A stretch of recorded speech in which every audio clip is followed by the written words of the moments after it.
Hello guys, I hope all of you are doing well. Today we are going to discuss Lead Codes problem number 679 which is 24 game. Hard mark question है पर हम क्या करेंगे बहुत आराम से इस क्वेश्चन को पहले समझ लेंगे, फिर इसका इंट्यूशन और अप्रोच पे डिस्कशन करेंगे, कोड लिखेंगे और लास्ट में स्पेस और टाइम कॉम्प्लेक्सिटी एनालिसिस करेंगे। तो चलो हम वाइट बोर्ड पे शिफ्ट होते हैं और क्वेश्चन को समझने की कोशिश करते हैं। क्वेश्चन कह रहा है कि we are given an integer array cards of length 4। ठीक है, मतलब जो कार्ड्स इंटीजर एरे हमको गिवन है उसकी लेंथ फिक्स हो गई है और उसकी लेंथ 4 है। We have 4 cards each containing a number in the range 1 to 9। ठीक है, मतलब जो 4 कार्ड्स हमारे पास अवेलेबल है उसमें नंबर है इन अ रेंज 1 to 9।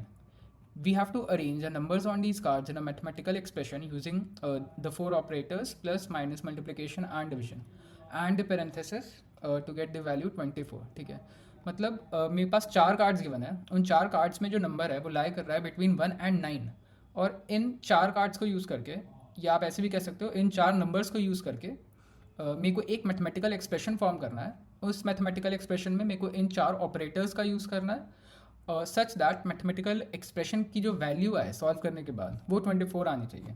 ठीक है, कुछ रिस्ट्रिक्शंस हैं, कुछ रूल्स हैं, ये 3 रूल्स ये डिस्कस कर लेते हैं। The division operator represents real division not integer division. जैसे अगर मैं 1/3 करता हूँ तो 1/3 की वैल्यू क्या हो जाती है? ऐसे तो 0.33 होती है, पर जब हम ये ऊपर वाली वैल्यू इंटीजर है न्यूमरेटर की और डिनोमिनेटर इंटीजर है तो फिर इंटीजर डिवीजन क्या करता है, इसको ज़ीरो मान लेता है। तो हमको क्या करना है, क्वेश्चन बोल रहा है कि the division operator represents real division not integer division. Example दिया हुआ है 4/4 डिवाइडेड बाई 1/3, मतलब जो 3 है वो न्यूमरेटर में चला जाएगा और वो 4 से मल्टीप्लाई होकर 12 हो जाएगा। ठीक है, every operation done is between two numbers. In particular we cannot use the subtraction operator as a unary operator. For example अगर कार्ड्स में जो 4 वैल्यूज़ हैं वो सारी 1 है तो मैं माइनस या सब्ट्रैक्शन ऑपरेटर को एज अ यूनरी ऑपरेटर नहीं यूज़ कर सकता। अगर मेरे को कोई भी ऑपरेटर यूज़ करना है तो वो मेरे को बिटवीन टू नंबर्स ही यूज़ करना है।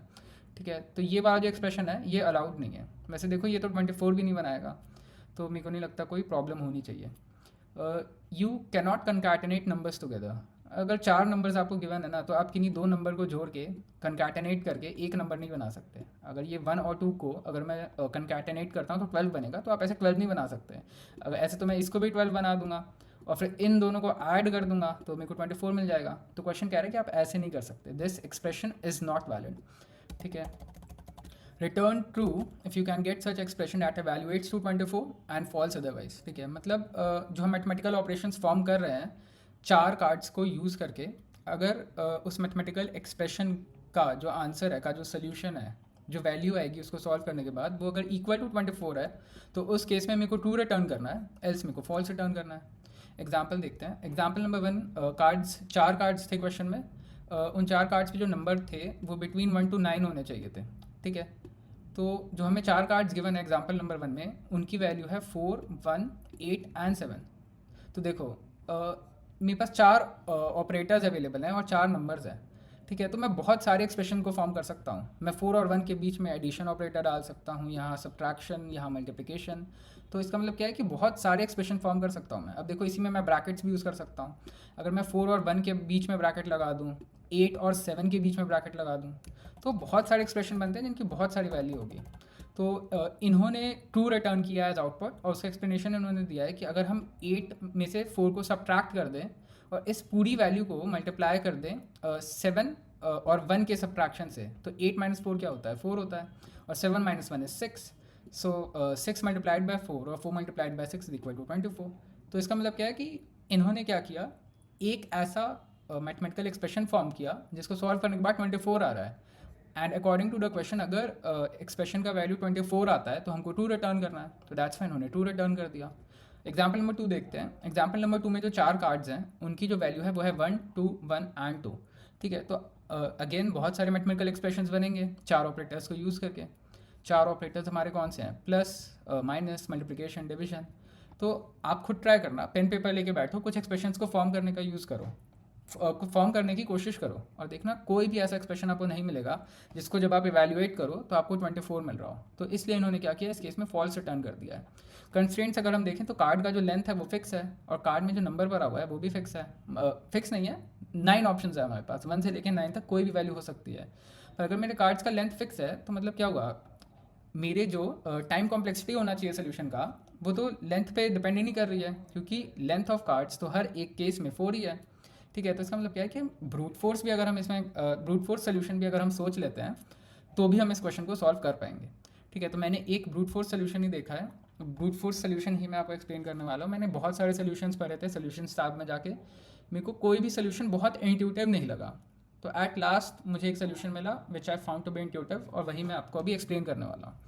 देखो इनिशियली क्या हुआ है, इनिशियली क्वेश्चन में दिया है कि हमको 4 नंबर्स गिवन है, उन 4 नंबर्स को हम A B C and D मान लेते हैं। ठीक है, क्वेश्चन कह रहा है कि एक बारी में ना जो भी हम ऑपरेशन परफॉर्म कर रहे हैं वो हम किन्हीं 2 नंबर्स पे ही परफॉर्म कर सकते हैं। ठीक है, तो मैं क्या कर रहा हूँ, मैं क्या करता हूँ, मैं एडजेसेंट नंबर्स पे परफॉर्म कर देता हूँ।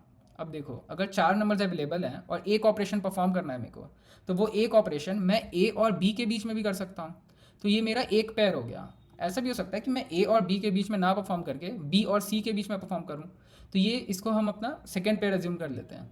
ऐसा भी हो सकता है कि मैं ए बी या बी सी इस पेयर पे ना परफॉर्म करके ऑपरेशन अपना सी और डी में परफॉर्म करूँ, तो ये मेरा थर्ड पेयर हो गया। ठीक है, अब इस पेयर में किसी भी एक पेयर में मेरे पास ऑप्शन क्या है, या तो मैं एडिशन ऑपरेशन परफॉर्म करूँ, या तो सब्ट्रैक्शन, या तो मल्टीप्लिकेशन, या तो डिवीजन। मतलब हर एक पेयर के लिए मेरे पास 4 ऑप्शन है, और मैंने देखा कि मैं 3 पेयर बना पा रहा हूँ। ये मेरा फर्स्ट पेयर है, first pair comprises of A B, second pair comprises of B C and third pair comprises of C D. तो मतलब 3 पेयर और हर एक पेयर के लिए 4 ऑप्शन। इसका मतलब क्या है, कितने कॉम्बिनेशन बनेंगे, 4 मल्टीप्लाइड बाई 3, मतलब टोटल 12 ऑप्शन है मेरे पास। ठीक है, तो अब हम एज्यूम कर लेते हैं कि ना मैंने जो ऑपरेशन परफॉर्म किया ए और बी मतलब फर्स्ट पेयर में किया। ठीक है, जब मैं ए और बी में कोई ऑपरेशन परफॉर्म करता हूँ तो मान लेते हैं उसको इवैल्यूएट करके जो वैल्यू आती है वो आती है ए डैश। ठीक है, अब अगर मैंने ऑपरेशन ए और बी वाले पेयर में फॉर्म किया है तो सी और डी तो एज इट इज रहेंगे। तो आप देखो अब जो मेरे नंबर्स अवेलेबल होंगे वो क्या होंगे, ए डैश सी और D, where A dash is the evaluation after performing an operation between A and B, and that operation could be addition, multiplication, subtraction and division. ठीक है, तो अब पहले मेरे पास 4 नंबर्स थे, अब 2 नंबर्स हैं। अगेन मेरे को किसी एक पेयर को पिक करना है और एक ऑपरेशन परफॉर्म करना है। ठीक है, तो पेयर्स देख लेते हैं पहले। ए डैश और सी एक पेयर फॉर्म कर रहे हैं, सिमिलरली सी और डी भी एक पेयर फॉर्म कर रहे हैं। तो पहले हमने देखा कि 3 पेयर फॉर्म हो रहे थे, 1 2 एंड 3, मगर इस केस में खाली 2 ही पेयर फॉर्म हो रहे हैं, और हर एक पेयर के लिए मेरे पास 4 ऑप्शन है, either I can perform addition, subtraction, multiplication और डिवीजन। तो टोटल ऑप्शंस क्या हो गए, 4 मल्टीप्लाइड बाई 2, 4 मल्टीप्लाइड बाई 2 क्या होता है, 8 होता है। तो हमने क्या देखा था, ऊपर मेरे पास 4 मल्टीप्लाइड बाई 3 12 ऑप्शंस थे, और इस वाले केस में मेरे पास 4 मल्टीप्लाइड बाई 2 8 ऑप्शंस हैं। हम फिर से एज्यूम कर लेते हैं कि इस बार फिर से हमने जो ऑपरेशन परफॉर्म करा है वो फर्स्ट पेयर के लिए किया है। तो ए डैश और सी के बीच में ऑपरेशन परफॉर्म करने के बाद एज्यूम कर लेते हैं जो वैल्यू आ रही है वो ए डबल डैश है। ठीक है, और डी तो हमारा एज इट इज ही रहेगा। तो अब पहले मेरे पास 4 नंबर थे, फिर मेरे पास 3 नंबर्स बचे, और मेरे पास 2 नंबर्स बचे हैं। ठीक है, अगर 2 नंबर बचे हैं और मेरे को किसी एक पेयर को पिक करना है और उस पेयर के जो नंबर्स हैं उनके बीच में ऑपरेशन परफॉर्म करना है, तो कितने पेयर्स बनेंगे, एक ही पेयर बनेगा, और वो पेयर कंप्राइज करेगा ए डबल डैश को और डी को, और हर एक पेयर के लिए मेरे पास 4 ऑप्शन है, 4 ऑपरेशंस मतलब ये 4 operators, addition, subtraction, multiplication, division. तो अगर एक पेयर है और 4 ऑप्शंस हैं तो मतलब टोटल नंबर ऑफ ऑप्शंस क्या होंगे, टोटल नंबर ऑफ कॉम्बिनेशंस क्या बनेंगे, 4 into 1 which is equal to 4। तो अब मैं क्या कर सकता हूँ, ए डबल डैश डी के बीच में मैं प्लस ऑपरेशन परफॉर्म करता हूँ और चेक करता हूँ कि क्या वैल्यू 24 आ रही है। अच्छा, अगर आ रही है तो मैं ट्रू रिटर्न कर दूंगा, पर अगर नहीं आ रही है तो मैं क्या करूँगा, तो मैं इस सब्ट्रैक्शन ऑपरेटर को चूज़ करूँगा, A double dash minus D, if it's 24 then I return true, else I return false. I'll not return false, then I'll move on to the multiplication operator। अगर इसकी वैल्यू 24 आती है तो मैं true return करूँगा। फिर मैं डिवीजन के लिए चेक करता हूँ, अगर डिवीजन के लिए ट्रू आ रही है तो ट्रू रिटर्न करूँगा। अब तो मेरे पास कोई ऑप्शन ही नहीं बचा, क्योंकि मैं अपने चारों ऑप्शंस को एक्सप्लोर कर चुका हूँ और मेरे को कहीं से भी ट्रू नहीं मिला है। अगर कहीं से भी ट्रू नहीं मिला है तो मतलब क्या है, मैं बैक ट्रैक करूँगा, बैक ट्रैक करके मैंने ए डैश सी में ऑपरेशन परफॉर्म किया था, इसका मतलब क्या है, यहाँ से मेरे को ट्रू नहीं मिला, तो मतलब क्या है, मेरे को सी और डी ये जो पेयर है ना इसके लिए ऑपरेशन परफॉर्म करना चाहिए। ये जो मैंने ए डैश सी पेयर को पिक किया था इसने मेरे को ट्रू रिटर्न ही नहीं किया, पर मेरे पास और भी ऑप्शन है, मैं सी और डी वाले पेयर पे भी ऑपरेशन परफॉर्म करके चेक कर सकता हूँ कि जब मेरे पास लास्ट में 2 नंबर बच रहे हैं उनमें अगर मैं ये 4 ऑपरेशन परफॉर्म कर रहा हूँ तो अगर 24 आ जाए तो आप ट्रू रिटर्न कर दो, अगर ना आए तो फॉल्स रिटर्न कर दो। तो मतलब अगर आपको बैक ट्रैकिंग का थोड़ा सा आइडिया है ना, तो मेरे को लगता है आपको ये चीज़ समझ में आ रही होगी। अगर फॉल्स रिटर्न हो रहा है तो मतलब क्या है, तो आप क्या करो, आप एक स्टेप पीछे जाओ, अगले ऑप्शन को एक्सप्लोर करो, और उस अगले ऑप्शन के जितने अगले ऑप्शन बनते हैं सबको एक्सप्लोर करो जब तक ट्रू नहीं मिल जाता। अगर सारे ऑप्शन एक्सप्लोर करने के बाद कभी ट्रू नहीं मिल रहा है तो उस केस में हमको फॉल्स रिटर्न करना है। तो आई होप आपको एक्सप्लेनेशन थोड़ी बहुत समझ में आ गई हो, क्वेश्चन पूरा समझ में आ गया हो। अब एक बार आप इसका कोड देखोगे ना तो कोड आपको पूरा समझ में आ जाएगा। पर एक चीज़ उससे पहले हम ये डिस्कस करेंगे, आपने नोटिस किया होगा कि मैं ये जो ऑपरेशंस परफॉर्म कर रहा हूँ ये एडजेसेंट पेयर्स के बीच में कर रहा हूँ। पर अगर हम एग्जाम्पल नंबर 1 देखें तो जो ऑपरेशन परफॉर्म हो रहा है वो एडजेसेंट पेयर्स के बीच में नहीं हो रहा है। जैसे इस वाले केस में 4 और 8 के बीच में सब्ट्रैक्शन ऑपरेशन परफॉर्म हो रहा है, पर 4 और 8 एडजेसेंट तो है ही नहीं। सिमिलरली 1 और 7 भी एडजेसेंट नहीं है, पर इनके बीच में भी एक ऑपरेशन परफॉर्म हो रहा है। तो इसका मतलब क्या है कि ये जो एडजेसेंट हम परफॉर्म कर रहे हैं ऑपरेशन, ये तो गलत कर रहे हैं, ऐसा नहीं है। उसका ट्रैक रखने के लिए मैं पता है क्या कर रहा हूँ, मैं परम्यूटेशन का यूज़ कर रहा हूँ। मैं क्या करूँगा, ये जितने भी ऑपरेशंस हैं ये मैं हर एक परम्यूटेशन ऑफ कार्ड्स के लिए परफॉर्म करूँगा। अब परम्यूटेशन क्या होता है, परम्यूटेशन बेसिकली सपोज मान लो आपको 4 नंबर्स गिवन है 1 2 3 4, पर एक बात बताओ, इसको हम रीअरेंज करके 1 3 2 4 भी तो लिख सकते हैं, ठीक है। तो मतलब बेसिकली क्या है कि मैं हर एक परम्यूटेशन के लिए चेक कर रहा हूँ। तो हर एक परम्यूटेशन के लिए अगर मैं एडजेसेंट एलिमेंट्स चेक कर लेता हूँ तो इसका मतलब क्या है कि मतलब मैंने इस चीज़ का ट्रैक रख लिया है कि ऐसा हो सकता है कि मेरे एलिमेंट्स एडजेसेंट ना हो, ठीक है। बाकी एक बार आप कोड देखोगे तो आपको पूरा समझ में आ जाएगा, ठीक है। तो जल्दी से कोड पे आते हैं। कोड में देखो, सबसे पहले मैंने आपको क्या कहा था अभी कि मैं हर एक परम्यूटेशन पे जाके ये वाला जो काम है ये परफॉर्म करूँगा, ठीक है। सबसे पहले क्या करते हैं, कार्ड्स को सॉर्ट कर लेते हैं और सारी परम्यूटेशंस के लिए काम करना शुरू करते हैं, ठीक है। सबसे पहले मैंने सॉर्ट किया कार्ड्स को पूरे तरीके से, कार्ड्स डॉट बिगिन से लेके कार्ड्स डॉट एंड तक, ठीक है। उसके बाद मैं एक वाइल लूप परफॉर्म करता हूँ और एक C++ का स्टैंडर्ड फंक्शन है जिसको हम बोलते हैं नेक्स्ट परम्यूटेशन। नेक्स्ट परम्यूटेशन क्या करता है, ये फंक्शन बेसिकली कुछ सेट ऑफ नंबर्स का नेक्स्ट परम्यूटेशन, जो लेक्सिकोग्राफिकली नेक्स्ट परम्यूटेशन है, वो रिटर्न कर देता है। तो इसमें भी मेरे को आइटरेटर्स ही डालने होते हैं, कहाँ से कहाँ तक का आपको नेक्स्ट परम्यूटेशन चाहिए। तो मेरे को कार्ड्स डॉट बिगिन से लेके कार्ड्स डॉट एंड तक का नेक्स्ट परम्यूटेशन चाहिए। एक बार मैं ब्रैकेट्स चेक कर लेता हूँ, राइट सही है। अगर ये नेक्स्ट परम्यूटेशन एग्जिस्ट करता है तो मैं क्या करता हूँ, तो मेरे एक इस वैलिड फंक्शन को कॉल कर देता हूँ और उस इस वैलिड फंक्शन में मैं अपना ये जो कार्ड्स वेक्टर है ये एज इनपुट पास कर देता हूँ, ठीक है। और अगर ये वैल्यू ट्रू, ये बेसिकली एक बूलियन फंक्शन होगा, और अगर ये ट्रू रिटर्न करता है तो इसका मतलब क्या है कि मैंने एक ऐसा मैथमेटिकल ऑपरेशन फॉर्म कर लिया है जिसकी वैल्यू 24 आ रही है। तो अगर ऐसा एक मैथमेटिकल ऑपरेशन मिल गया है तो मैं नेक्स्ट परम्यूटेशन के लिए क्यों चेक करूँ, तो मैं क्या करता हूँ, यहीं से ट्रू रिटर्न कर देता हूँ, ठीक है। और अगर इस पूरे वाइल लूप के बाद मेरे को कभी ट्रू मिलता ही नहीं है तो मैं क्या करूँगा, तो मैं फॉल्स रिटर्न कर दूंगा, ठीक है। हमने अपना फंक्शन तो लिख लिया है, अब क्या करना है हमको खाली एक इस वैलिड फंक्शन को जल्दी से लिख लेते हैं। इस वैलिड फंक्शन ही मेन है वैसे इसमें। ये मैंने जैसे कहा एक बूलियन फंक्शन है, तो बूल इज वैलिड, ये इनपुट क्या ले रहा है, एक वेक्टर ले रहा है, ठीक है। सबसे पहले क्या करते हैं, जल्दी से ये जो 4 नंबर्स अवेलेबल है ना इसमें वो निकाल लेते हैं। मैं डबल का यूज़ कर रहा हूँ क्योंकि क्वेश्चन में गिवन है कि हमको इंटीजर ऑपरेशन, इंटीजर डिवीजन नहीं परफॉर्म करना है, हमको रियल डिवीजन परफॉर्म करना है। तो इसलिए मैं क्या कर रहा हूँ, डबल में स्टोर करा लेता हूँ इन 4 वैल्यूज़ को। तो ए की वैल्यू हो जाएगी कार्ड्स 0, बी की वैल्यू हो जाएगी कार्ड्स 1, सी की वैल्यू हो जाएगी कार्ड्स 2, सिमिलरली डी हो जाएगा कार्ड्स 3, ठीक है। अब जब मेरे पास 4 नंबर थे तो कितने ऑप्शन बन रहे थे मेरे पास, 12 ऑप्शन बन रहे थे। तो जल्दी से काम करते हैं, इन 12 ऑप्शंस को एक्सप्लोर करते हैं। 12 ऑप्शन मतलब मैं ऑप्शन 1 एक बूलियन वेरिएबल बनाऊँ, 2 बनाऊँ, 3 बनाऊँ, 12 बनाऊँ, तो मैं इतने नहीं बना रहा हूँ, मैं 3 ही ऑप्शन बना रहा हूँ, पर आपको दिख जाएगा कि ये 12 ऑप्शंस कैसे बन रहे हैं, ठीक है। तो पहले मैंने बनाया बूल ऑप्शन 1, ठीक है। इसमें मैं इस वैलिड फंक्शन को कॉल करता हूँ और a plus B C comma D, इसमें मतलब मैंने क्या किया है, ए और बी के बीच में एडिशन ऑपरेशन परफॉर्म कर रहा हूँ और एक बार में एक ही पेयर पे ऑपरेशन परफॉर्म करना था, तो बाकी एज इट इज रहेंगे। तो ए और बी के बीच में मैंने एडिशन ऑपरेशन परफॉर्म कर दिया और सी और डी को एज इट इज रख दिया, ठीक है। ये एक ऑप्शन हो गया, ठीक है। अब सेकेंड ऑप्शन देखते हैं क्या होगा। सेकेंड ऑप्शन में मैं अभी मैंने ए और बी में ऑपरेशन परफॉर्म किया था, अब मैं क्या करता हूँ, अब मैं बी और सी में भी कर सकता हूँ, या फिर मैं ए और बी के बीच में एडिशन की जगह कोई और ऑपरेटर लगा देता हूँ। तो एक काम करता हूँ, मैं ए और बी के बीच में सब्ट्रैक्शन ऑपरेटर लगा देता हूँ और सी और डी एज इट इज रहेंगे, मेरा नेक्स्ट ऑप्शन होगा कि मैं सब्ट्रैक्शन की जगह कोई और ऑपरेटर लगा देता हूँ। तो सपोज़ मैंने डिवीजन लगा दिया, सी और डी को एज इट इज़ छोड़ दिया।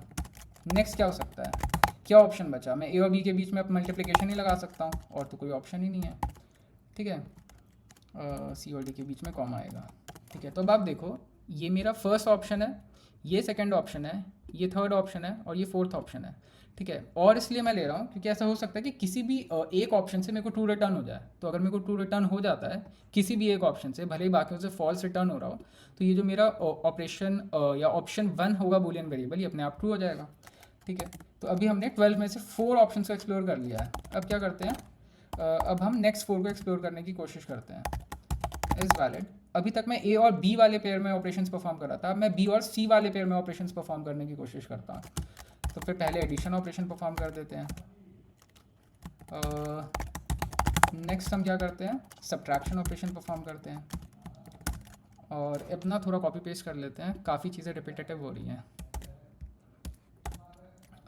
यहाँ पे मैं डिवीजन ऑपरेटर डाल देता हूँ, और यहाँ पे मैं मल्टीप्लिकेशन ऑपरेटर डाल देता हूँ।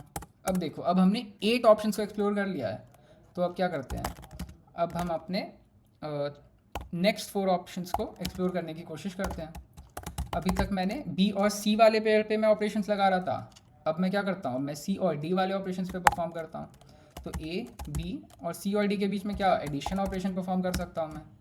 ठीक है, एडिशन के अलावा मैं सब्ट्रैक्शन परफॉर्म कर सकता हूँ, तो सी माइनस डी। और अब इसको कॉपी पेस्ट कर लेते हैं, चीज़ों को रिपीटेटिव कम रखते हैं, वीडियो की लेंथ शॉर्ट रखते हैं। तो फिर सी प्लस डी, यहाँ डिवीजन आ जाएगा, यहाँ मल्टीप्लिकेशन आ जाएगा। अब मैं क्या करता हूँ, अब मैं रिटर्न क्या करूँ, मैंने क्या किया, मेरे सारे जो 12 ऑप्शंस थे जो यहाँ पे मैंने आपको बताए थे, वो सारे एक्सप्लोर कर लिए हैं। एक बार आप चेक कर लेना कि सारे सही लिखे हैं या नहीं लिखे हैं, क्योंकि काफ़ी चीज़ें अभी मैंने कॉपी पेस्ट भी करी हैं। तो इन 12 के 12 ऑप्शंस को एक्सप्लोर करने के बाद बेसिकली मेरे को क्या करना है, अब इन 3 ये जो मैंने बूलियन वेरिएबल्स बनाए हैं, इनका और मैं रिटर्न कर देता हूँ। मतलब अगर मेरे को कहीं से भी ट्रू मिल रहा होगा तो मेरा जो आउटपुट है वो ट्रू हो जाएगा। OP3। ठीक है, हो गया क्वेश्चन? बिल्कुल नहीं हुआ। अब हमको ये वाला इज़ वैलिड फंक्शन जो कि 3 वैल्यूज़ ले रहा है, डबल वैल्यूज़, वो भी लिखना पड़ेगा। ठीक है, तो अब जल्दी से लिखते हैं, double A, double B, double C. ठीक है, अब मेरे पास मैं उस स्टेज पे पहुंच चुका हूं जहां पे मेरे पास 3 ऑप्शंस अवेलेबल हैं, 3 नंबर्स अवेलेबल हैं, और इन 3 नंबर्स के लिए मेरे पास 4 ऑपरेटर्स हैं। तो टोटल मेरे पास ऑप्शंस कितने बनेंगे, टोटल ऑपरेशंस बनेंगे 4 मल्टीप्लाइड बाय 2, क्योंकि पेयर तो 2 ही बन रहा है ना, तो 4 इंटू 2 क्या हो जाएगा, 8। तो अब एक काम करते हैं, इन 8 ऑप्शंस को हम जल्दी से लिख लेते हैं। इन 8 ऑपरेशंस को मैं थोड़ा सा क्लब करके लिखूंगा ताकि मेरे को ज़्यादा चीज़ें लिखनी ना पड़े। सबसे पहले ए और बी पेयर में ऑपरेशंस परफॉर्म करते हैं। ए और बी वाला जो पेयर है उसमें मैं क्या एडिशन परफॉर्म कर सकता हूँ। ठीक है, एडिशन के अलावा मैं क्या परफॉर्म कर सकता हूँ, सब्ट्रैक्शन, डिवीजन, मल्टीप्लिकेशन। तो सबसे पहले सब्ट्रैक्शन परफॉर्म कर लेते हैं, फिर अब हम चीज़ों को कॉपी पेस्ट करना शुरू करते हैं। हमने एडिशन कर लिया, सब्ट्रैक्शन कर लिया, तो डिवीजन और मल्टीप्लिकेशन कर लेते हैं। ठीक है, सेमीकोलन लगा देते हैं। अब हमने क्या करा है, 8 ऑप्शन जो थे उसमें से हमने 4 एक्सप्लोर कर लिया है, 4 बाकी हैं। कौन से बाकी हैं, मतलब हमने अभी इस वाले पेयर के लिए काम कर लिया है, अब हमको इस वाले पेयर के लिए सारे ऑप्शन को एक्सप्लोर करना है। तो वो जल्दी से कर लेते हैं। ए, बी प्लस सी, एडिशन एक्सप्लोर कर लिया, सब्ट्रैक्शन एक्सप्लोर कर लेते हैं, और अब मल्टीप्लिकेशन डिवीजन के लिए कोड को कॉपी पेस्ट कर देते हैं।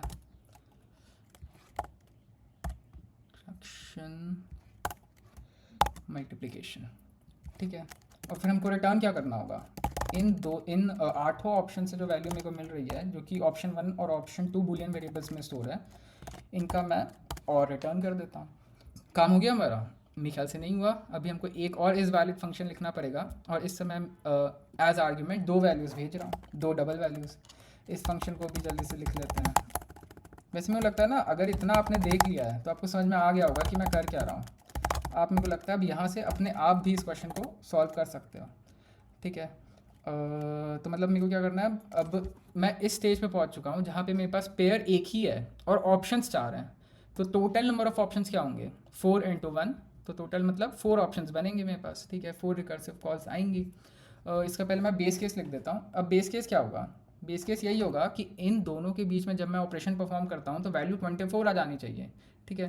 तो मैं क्या करता हूँ, अगर ये वैल्यू ऑपरेशन परफॉर्म करने के बाद लेस देन इक्वल टू 0 आती है तो उस केस में मैं ट्रू रिटर्न कर देता हूँ, वरना फॉल्स रिटर्न कर देता हूँ। इसको देखते हैं हम कैसे करेंगे। बेस केस देखना आप, इसमें एक इंटरेस्टिंग फंक्शन है जो कि हम यूज़ करने वाले हैं। ए और बी के बीच में मैं क्या एडिशन परफॉर्म कर सकता हूँ, ठीक है। तो अगर मैं एडिशन परफॉर्म कर रहा हूँ और अगर इसमें से मैं 24 सब्ट्रैक्ट कर दूँ तो मेरे को 0 मिलना चाहिए, ठीक है। तो फिर देखो डबल हम यूज़ कर रहे हैं, रियल डिवीजन यूज़ कर रहे हैं, तो 0 लिखने से अच्छा ना आप क्या कर सकते हो, -1e⁻⁻5। ये क्या होता है बेसिकली 10⁻⁻5 होता है। तो अगर मेरी a + b -24 की value less than equal to 0.00005 है तो उस केस में मेरे को ट्रू रिटर्न करना है। आप बोलोगे एफ एब्स क्या है, एफ एब्स एब्सोल्यूट फंक्शन हम सबको पता है। एब्सोल्यूट वैल्यू क्या करता है, एब्सोल्यूट फंक्शन हमको एक पॉजिटिव वैल्यू रिटर्न करता है। तो आप बोलोगे मैंने एब्सोल्यूट क्यों नहीं यूज़ करा, ये एफ एब्स क्यों यूज़ करा। देखो जो एब्सोल्यूट फंक्शन होता है ना वो हम इंटीजर्स के लिए यूज़ करते हैं, पर ये जो एफ एब्स फंक्शन है ना ये परफेक्टली वर्क करता है for floating point values as well, इसलिए मैंने एफ एब्स फंक्शन यूज़ करा है, ठीक है। तो मैंने अभी एडिशन ऑपरेशन परफॉर्म कर लिया है ए और बी के बीच में। नेक्स्ट ऑप्शन क्या है मेरे पास, नेक्स्ट ऑप्शन मेरे पास है कि मैं सब्ट्रैक्शन को परफॉर्म करके देखता हूँ। 24 should be less than equal to 1e−5। दो ऑप्शन और बचते हैं, डिवीजन और मल्टीप्लिकेशन, उनके लिए मैं कॉपी पेस्ट कर लेता हूँ। मैं जनरली कॉपी पेस्ट प्रेफर नहीं करता हूँ क्योंकि मैं गलतियाँ परफॉर्म कर देता हूँ। तो इफ़ यू आर कंफर्टेबल तो आप करो, वरना अगर टाइम है तो पूरा पूरा लिखो, इससे आपकी प्रैक्टिस भी हो जाएगी, आप मिस्टेक्स कम परफॉर्म करोगे, ठीक है। तो फिर हमने अपना इफ़ फंक्शन लिख लिया है। अगर इनमें से कोई भी कंडीशन, इन 4 ऑप्शंस में से, ये जो 4 ऑप्शंस मैंने यहाँ डिस्कस करे थे वो कभी भी ट्रू हो जाते हैं, कोई भी एक, तो मैं ट्रू रिटर्न कर देता हूँ। अगर चारों ही फॉल्स हैं, यार चारों फॉल्स हैं तो मेरे को फॉल्स से रिटर्न करना पड़ेगा, ठीक है। तो मेरे ख्याल से कोड सही होना चाहिए। एक बार रन करके देखते हैं, कुछ गलती होगी तो हम डिबग करेंगे। देखो कुछ गड़बड़ हो गई लाइन नंबर 14 में, ठीक है। ये देखो मैंने सेमी कॉलन नहीं लगाया यहाँ पे, इसलिए देखो मैं कॉपी पेस्टिंग अवॉइड करता हूँ। ठीक है। इन 3 टेस्ट केसेस पे कोड सही काम कर रहा है। एक बार सबमिट करके देखते हैं। देखो सबमिट भी हो गया। 100% सोल्यूशंस को रन टाइम पे बीट कर रहा है और 99% सोल्यूशंस को बीट कर रहा है मेमोरी में। ये वैल्यू चेंज हो जानी चाहिए, मैं फिर से सबमिट करूँ तो कुछ और वैल्यू आ जाएगी, तो फिर आप इस पर ज़्यादा ध्यान ना ही दो तो ठीक है, ठीक है। चलो सेम वैल्यू आ रही है। आई होप आपको कोड समझ में आ गया हो। एक बार अब जल्दी से स्पेस और टाइम कॉम्प्लेक्सिटी एनालिसिस कर देते हैं। जैसे कि मैंने पहले बताया कि जो कार्ड्स का लेंथ है वो फिक्स है, जो कार्ड्स हमको एरे गिवन है वो 4 साइज़ का है और हर बार वो 4 साइज़ का ही है। मतलब जो कार्ड्स की लेंथ है वो वेरी नहीं कर रही है। इसका मतलब क्या है, मेरा जो टाइम कॉम्प्लेक्सिटी है ना कोड का, वो डिपेंडेंट ही नहीं है मेरे कार्ड्स के लेंथ पे, क्योंकि वो कांस्टेंट लेंथ है और वो कांस्टेंट लेंथ 4 है। मतलब जो मेरे इस कोड की टाइम कॉम्प्लेक्सिटी होगी वो मेरे ख्याल से O(1) होगी। और स्पेस बताओ, स्पेस कुछ एक्स्ट्रा स्पेस ले रहा हूँ मैंने कोई क्यूब वेक्टर स्टैक कुछ भी बनाया हो, कुछ भी नहीं बनाया। डेफिनेटली रिकर्जन परफॉर्म कर रहा हूँ तो स्टैक स्पेस तो ले रहा होगा, बट एज सच मैं कोई एक्स्ट्रा कोई डेटा स्ट्रक्चर मैंने नहीं बनाया। तो अगर हम स्टैक स्पेस को ना इंक्लूड करें तो जो मेरी स्पेस कॉम्प्लेक्सिटी है वो O(1) होगी। मतलब क्या है, हमने इस क्वेश्चन को कॉन्स्टेंट स्पेस में और कॉन्स्टेंट टाइम में सॉल्व कर लिया है, ठीक है। एक बार चेक करें, कॉम्प्लेक्सिटी एनालिसिस O(1) आ रही है, हेल्पफुल मार्क करते हैं, ठीक है। स्पेस कॉम्प्लेक्सिटी देखते हैं, स्पेस कॉम्प्लेक्सिटी भी O(1) आ रही है, ठीक है। तो मतलब हमने इस क्वेश्चन को कांस्टेंट टाइम कांस्टेंट स्पेस में सॉल्व कर लिया है। हमने एक्सप्लेनेशन समझ ली है, सारे ऑप्शंस को एक्सप्लोर किया है, ठीक है। इसमें अगर आपको नेक्स्ट परम्यूटेशन फंक्शन समझ में नहीं आया तो आप एक बार गूगल करो, अगर इसमें कोई डाउट है तो आप कमेंट करना, इस पर मैं एक अलग से वीडियो बना दूंगा। और हमने एक ये एफ एप्स फंक्शन यूज़ करा है। एफ एप्स फंक्शन मैंने बताया जैसे कि एब्सोल्यूट फंक्शन इंटीजर्स के लिए यूज़ होता है और जो एफ एप्स फंक्शन है वो फ्लोटिंग पॉइंट वैल्यूज़ के लिए यूज़ होता है। और जैसे ये डबल है, डबल वैल्यूज़ है, डिवीजन परफॉर्म हो रहा है, तो हो सकता है ना कि डेसिमल में वैल्यूज़ आए हमारी, तो इसीलिए टू बी सेफ मैंने ये एफ एप्स फंक्शन का यूज़ किया, ठीक है। तो आई होप आपको एक्सप्लेनेशन समझ में आया हो, क्वेश्चन समझ में आया हो, अप्रोच समझ में आया हो, जो मैंने कोड लिखा है वो समझ में आया हो, स्पेस टाइम कॉम्प्लेक्सिटी समझ में आया हो। तो अगर आपको सब कुछ समझ में आया तो प्लीज़ आप वीडियो को लाइक करो, चैनल को सब्सक्राइब करो। अगर कोई भी डाउट है तो आप प्लीज़ कमेंट करो, I will reach out to you as soon as possible.